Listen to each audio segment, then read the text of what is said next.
İkinci nokta. Her bir zerrede vacibül vücudun vücuduna ve vahdetine iki şahidi sadık vardır. Evet, zerre acz ve cumudiyle beraber şuurkârane büyük vazifeleri yapmakla, büyük yükleri kaldırmakla vacibül vücudun vücuduna kat'î şehadet ettiği gibi, harekatında nizamat-ı umumiyeye tevfik-i hareket edip, her girdiği yerde ona mahsus nizamatı müraat etmekle, her yerde kendi vatanı gibi yerleşmesiyle, vacibül vücudun vahdetine ve mülk ve melekûtun maliki olan zatın ehadiyetine şehadet eder. Yani zerre kimin ise, gezdiği bütün yerlerde O'nundur. Demek zerre çünkü acizdir, yükü nihayetsiz ağırdır ve vazifeleri nihayetsiz çoktur. Bir kadir-i mutlakın ismiyle, emriyle kaim ve müteharrik olduğunu bildirir. Hem kainatın nizamat-ı külliyesini bilir bir tarzda tevfik-i hareket etmesi ve her yere manisiz girmesi, tek bir alim-i mutlakın kudretiyle, hikmetiyle işlediğini gösterir. Evet, nasıl ki bir nefer, takımında, bölüğünde, taburunda, alayında, fırkasında ve hakeza, her bir dairede birer nispeti ve o nispete göre birer vazifesi olduğunu ve o nispetleri, o vazifeleri bilmekle tevfik-i hareket etmek, nizamat-ı askeriye tahtında talim ve talimat görmekle, bütün o dairelere kumanda eden bir tek kumandan-ı azamın emrine ve kanununa tebaiyetle oluyor. Öyle de her bir zerre, birbiri içindeki mürekkebatta birer münasip vaziyeti, ayrı ayrı maslahatlı birer nispeti, ayrı ayrı muntazam birer vazifesi, ayrı ayrı hikmetli neticeleri bulunduğundan, elbette o zerreyi, o mürekkebatta bütün nispet ve vazifelerini muhafaza edip, netice ve hikmetleri bozmayacak bir tarzda yerleştirmek, bütün kainat kabza-i tasarrufunda olan bir zata mahsustur. Mesela, tevfikin, nurun birinci katibidir. Göz bebeğinde yerleşen zerre, gözün asab-ı muharrike ve hassase ve şerayin ve evride gibi damarlara karşı münasip vaziyet alması ve yüzde ve sonra başta ve gövdede, daha sonra heyet-i mecmuayı insaniyede her birisine karşı birer nispeti, birer vazifesi, birer faydası, kemal-i hikmetle bulunması gösteriyor ki, bütün o cismin bütün azasını icat eden bir zat, o zerreyi o yerde yerleştirebilir. Ve bilhassa rızk için gelen zerreler, rızk kafilesinde seyr-ü sefer eden o zerreler, o kadar hayret feza bir intizam ve hikmetle seyr-ü seyahat ederler ve öyle tavırlarda, tabakalarda intizam perverane geçip gelirler ve öyle şuurkârane ayak atıp, hiç şaşırmayarak gele gele, ta beden-i hayatta, dört süzgeçle süzülüp, rızka muhtaç aza ve hüceyratın imdadına yetişmek için, kandaki küreyvat-ı hamraya yüklenip, bir kanunu keremle imdada yetişirler. Ondan bilbedeha anlaşılır ki, şu zerreleri binler muhtelif menzillerden geçiren, sevk eden, elbette ve elbette bir Rezzak-ı Kerim, bir Hallak-ı Rahim'dir ki, kudretine nispeten zerreler, yıldızlar, omuz omuza müsavidirler. Hem her bir zerre, öyle bir nakş-ı sanatta işler ki, ya bütün zerratla münasebettar, her birisine ve umumuna hem hakim ve hem her birisine ve umumuna mahkum bir vaziyette bulunmakla, o hayret feza sanatlı nakşı ve hikmet nüma nakışlı sanatı bilir ve icat eder. Bu ise binler defa muhaldir. Veya bir sani hakimin kanunu kader ve kalemi kudretinden çıkan harekete memur birer noktadır. Nasıl ki mesela, Ayasofya kubbesindeki taşlar, eğer mimarının emrine ve sanatına tabi olmazlarsa, her bir taşı, Mimar Sinan gibi dülgerlik sanatında bir mahareti ve sair taşlara hem mahkum hem hakim olmak, yani geliniz düşmemek, sukut etmemek için baş başa vereceğiz diye bir hüküm sahibi olması lazımdır.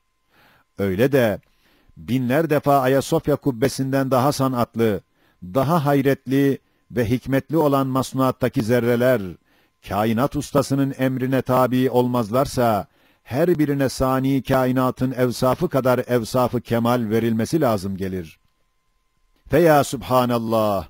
Zındık maddiyyün gavurlar, bir vacibül vücudu kabul etmediklerinden, zerrat adedince batıl aliheleri kabul etmeye, mezheplerine göre muztar kalıyorlar. İşte şu cihette münkir kafir ne kadar feylesof, alim de olsa, nihayet derecede bir cehli azim içindedir. Bir echeli mutlaktır. Üçüncü nokta. Şu nokta, birinci noktanın ahirinde vaad olunan 6. hikmet-i azimeye bir işarettir. Şöyle ki, 28. sözün 2. sualinin cevabındaki haşiyede denilmişti ki, tahavvülat-ı zerratın ve zihayat cisimlerde zerrat harekatının binler hikmetlerinden bir hikmeti dahi, zerreleri nurlandırmaktır ve alemi uhreviye binasına layık zerreler olmak için hayattar ve manidar olmaktır. Güya cismi hayvani ve insani, hatta nebati, terbiye dersini almak için gelenlere bir misafirhane, bir kışla, bir mektep hükmündedir ki, camid zerreler ona girerler, nurlanırlar. Adeta bir talim ve talimata mazhar olurlar, letafet peyda ederler.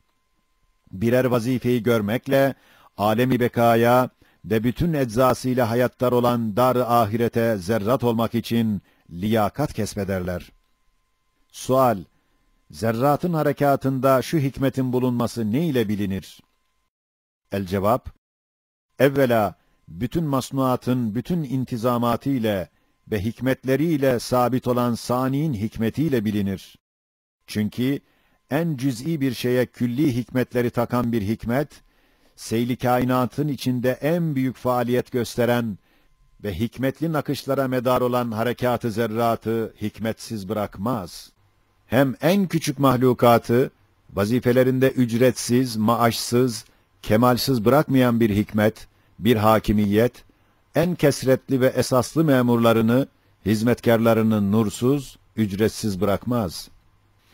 Saniyen, sani hakim, anasırı tahrik edip tavzif ederek, onlara bir ücret-i kemal hükmünde madeniyat derecesine çıkarmasıyla ve madeniyata mahsus tesbihatları onlara bildirmesiyle ve madeniyatı tahrik ve tavzif edip nebatat mertebe-i hayatiyesinin makamını vermesiyle ve nebatatı rızk ederek tahrik ve tavzif ile hayvanat mertebe-i letafetini onlara ihsan etmesiyle ve hayvanattaki zerratı tavzif edip rızk yoluyla hayat-ı insaniye derecesine çıkarmasıyla ve insanın vücudundaki zerratı süze süze tasfiye ve taltif ederek ta dimağın ve kalbin en nazik ve latif yerinde makam vermesiyle bilinir ki, harekat-ı zerrat hikmetsiz değil, belki kendine layık bir nevi kemalata koşturuluyor. Salisen, zihayat cisimlerin zerratı içinde, çekirdek ve tohumdaki gibi bir kısım zerreler, öyle manevi bir nura, bir letafete, bir meziyete mazhar oluyorlar ki, sair zerrelere ve o koca ağaca bir ruh, bir sultan hükmüne geçer. İşte azim bir ağacın bütün zerratı içinde bir kısım zerrelerin şu mertebeye çıkmaları, o ağacın tabakayı hayatında çok devirleri ve nazik vazifeleri görmesiyle olduğundan gösteriyor ki, sani hakimin emriyle, vazife-i fıtrat içinde zerratın enva harekatına göre onlara tecelli eden esmanın hesabına ve şerefine olarak birer manevi letafet, birer manevi nur, birer makam, birer manevi ders almalarını gösteriyor. Elhasıl, madem sani hakim her şey için o şeye münasip bir noktayı kemal ve ona layık bir mertebeyi feyzi vücut tayin edip ve o şeye o noktayı kemale sahi edip gitmek için bir istidat vererek ona sevk ediyor ve bütün nebatat ve hayvanatta şu kanun-u rububiyet cari olmakla beraber cemadatta dahi caridir ki adi toprağa elmas derecesine ve cevahiri aliye mertebesine bir terakkiyat veriyor ve şu hakikatta muazzam bir kanun-u rububiyetin ucu görünüyor. Hem madem o Halik-ı Kerim tenasül kanun-u aziminde istihdam ettiği hayvanata ücret olarak birer maaş gibi birer lezzet-i cüz'iye veriyor ve arı ve bülbül gibi sair hidemat-ı Rabbaniye'de istihdam olunan hayvanlara birer ücreti kemal verir.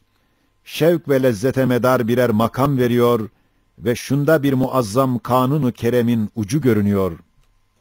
Hem madem her şeyin hakikati Cenab-ı Hakk'ın bir isminin tecellisine bakar, ona bağlıdır, ona aynedir. O şey ne kadar güzel bir vaziyet alsa, o ismin şerefinedir, o isim öyle ister. O şey bilse, bilmese, o güzel vaziyet, hakikat nazarında matluptur ve şu hakikattan gayet muazzam bir kanunu tahsin ve cemalin ucu görünüyor.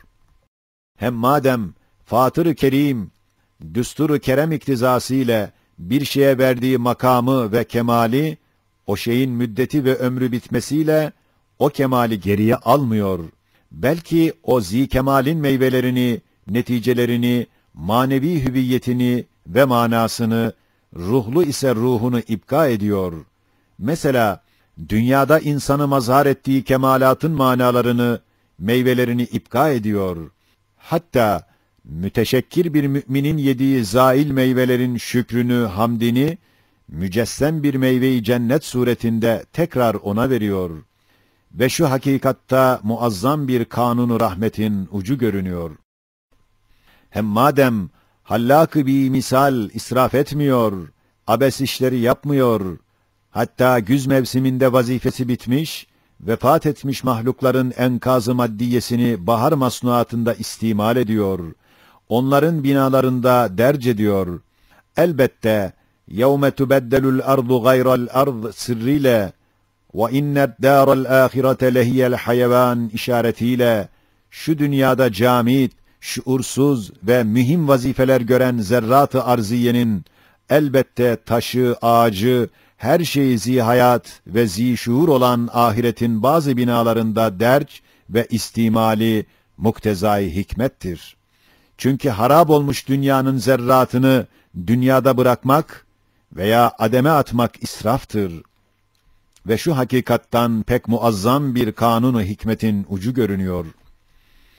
Hem madem şu dünyanın pek çok asarı ve maneviyatı ve meyveleri ve cin ve ins gibi mükellefinin mensucat-ı amelleri, sahaif-i ef'alleri, ruhları, cesetleri ahiret pazarına gönderiliyor.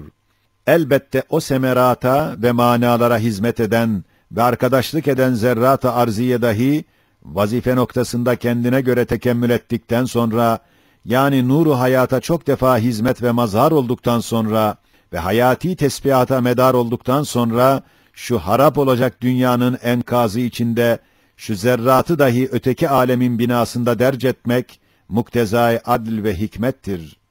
Ve şu hakikattan pek muazzam bir kanunu adlin ucu görünüyor. Hem madem ruh cisme hakim olduğu gibi, camit maddelerde dahi, kaderin yazdığı evamir-i tekviniye, o maddelere hakimdir. O maddeler, kaderin manevi yazısına göre mevki ve nizam alabilirler. Mesela yumurtaların envaında ve nutfelerin aksamında ve çekirdeklerin esnafında ve tohumların ecnasında, kaderin ayrı ayrı yazdığı evamir-i tekviniye cihetiyle, ayrı ayrı makam ve nur sahibi oluyorlar. Ve o madde itibariyle mahiyet, haşiye 1. Evet, bütün onlar 4 unsurdan mürekkeptir. Müvellidül ma, müvellidül humuza, azot, karbon gibi maddelerden teşkil olunuyorlar. Maddece bir sayılabilirler. Farkları yalnız kaderin manevi yazısındadır. Bir hükmünde olan o maddeler, hadsiz muhtelif mevcudata menşe oluyorlar. Ayrı ayrı makam ve nur sahibi oluyorlar. Elbette hidemat-ı hayatiye ve hayattaki tesbihat-ı Rabbaniye'de defaatla bir zerre bulunmuş ise ve hizmet etmiş ise, o zerrenin manevi alnında o manaların hikmetlerini hiçbir şeyi kaybetmeyen kader kalemiyle kaydetmesi, muktezai ihatayı ilmidir. Ve şunda pek muazzam bir kanunu ilmi muhitin ucu görünüyor. Öyleyse zerreler başıboş değiller. Haşiye 2. Şu cevap, 7 madem kelimelerine bakar. Netice-i kelam, geçmiş 7 kanun, yani kanun-u rububiyet, kanun-u kerem, kanunu cemal, kanunu rahmet, kanunu hikmet, kanunu adl, kanunu ihatay ilmi gibi pek çok muazzam kanunların görünen uçları arkalarında birer ismi azam ve o ismi azamın tecelli azamını gösteriyor. Ve o tecelliden anlaşılıyor ki, sair mevcudat gibi şu dünyadaki tahavvülat-ı zerrat dahi gayet âli hikmetler için kaderin çizdiği hudut üzerine kudretin verdiği evamiri tekviniyeye göre hassas bir mizanı ilmi ile cevelan ediyorlar. Adeta başka yüksek bir aleme gitmeye hazırlanıyorlar. Haşiye 3. Çünkü bilmüşahede gayet cevvadane bir faaliyetle şu alemi kesif ve süflide pek kesretle nur-u hayatı serpmek ve işgal etmek, hatta en hasis maddelerde ve taaffün etmiş cisimlerde kesretle taze bir nuru hayatı ışıklandırmak, o kesif ve hasis maddeleri nuru hayatla letafetlendirmek, cilalandırmak, sarahate yakın işaret ediyor ki, gayet latif, ulvi, nazif, hayattar diğer bir alemin hesabına şu kesif, camit alemi, zerratın hareketiyle, hayatın nuriyle cilalandırıyor, eritiyor, güzelleştiriyor. Güya latif bir aleme gitmek için zinetlendiriyor. İşte beşer haşrini aklına sığıştıramayan dar akıllı adamlar, Kur'an'ın nuruyla rasat etseler görecekler ki, bütün zerratı bir ordu gibi haşredecek kadar muhit bir kanunu kayyumiyet görünüyor. Bilmüşahede tasarruf ediyor. Öyleyse zihayat cisimler, o seyyah zerrelere güya birer mektep, birer kışla, birer misafirhane-i terbiye hükmündedir. Ve öyle olduğuna bir hadsi sadıkla hükmedilebilir. Elhasıl, birinci sözde denildiği ve ispat edildiği gibi, her şey Bismillah der. İşte bütün mevcudat gibi her bir zerre ve zerratın her bir taifesi ve mahsus her bir cemaati lisan-ı hal ile Bismillah der, hareket eder. Evet, geçmiş 3 nokta sırrıyla her bir zerre mebde-i hareketinde lisan-ı hal ile Bismillahirrahmanirrahim der. Yani ben Allah'ın namıyla, hesabıyla, ismiyle, izniyle, kuvvetiyle hareket ediyorum. Sonra netice-i hareketinde her bir masnu gibi her bir zerre, her bir taifesi lisan-ı hal ile Elhamdülillahi Rabbil Alemin der ki, bir kaside-i methiye hükmünde olan sanatlı bir mahlukun nakşında, kudretin küçük bir kalem ucu hükmünde kendini gösterir. Belki her biri manevi, Rabbani, muazzam, hadsiz başlı bir fonografın birer plağı hükmünde olan masnuların üstünde dönen ve tahmidat-ı Rabbaniye kasideleriyle o masnuatı konuşturan ve tesbihat-ı ilahiye neşidelerini okutturan birer iğne başı suretinde kendini gösteriyorlar. Da'vahum fiha subhanakallahumma ve tahiyyetuhum fiha selam ve ahiru da'vahum enilhamdülillahi rabbil alemin. Subhaneke la ilme lena illa ma allamtena inneke entel alimul hakim. ربنا لا تزغ قلوبنا بعد إذ هديتنا وهب لنا من لدنك رحمة إنك أنت الوهاب اللهم صل على سيدنا محمد صلاة تكون لك رضاء ولحقه أداء وعلى آله وصحبه وإخوانه وسلم وسلمنا وسلم ديننا آمين يا رب العالمين.